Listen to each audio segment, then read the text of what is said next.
t'as vu? Elle s'est blottie là. C'est ça, tu peux la caresser. C'est super. On remet la petite serviette. Ok. Je m'occupe de patients voilà, pour qui les soins sont parfois compliqués, des patients phobiques, des patients en situation de handicap. À force d'entendre nos patients dire qu'ils étaient stressés par les soins dentaires, que voilà, ça les rendait anxieux, etc.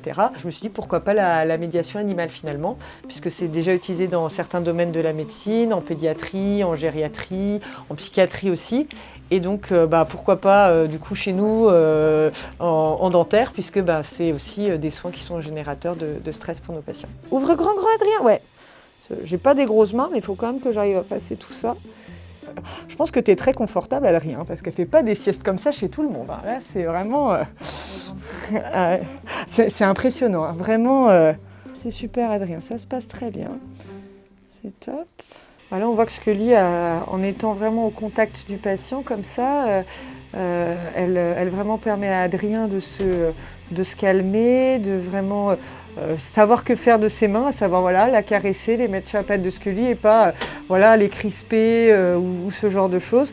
Et donc ça permet aussi de mettre une ambiance un petit peu différente dans le box. Voilà, on discute, on peut discuter chien, voilà, ça met une autre ambiance et ça permet d'être pas que chez le dentiste, d'être un petit peu ailleurs, quoi.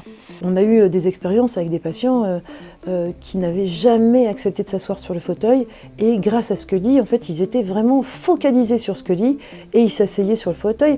Je ne sais pas s'ils ne se rendaient même pas compte qu'ils s'asseyaient, mais en tout cas, ils n'étaient plus dans l'opposition. Et je pense que ça, ces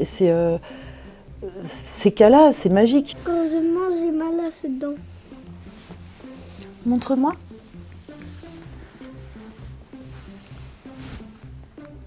Eh bien, Louis m'a été adressé par une consoeur chirurgien dentiste de la région et Louis n'arrivait pas à accepter les soins dans un cabinet classique.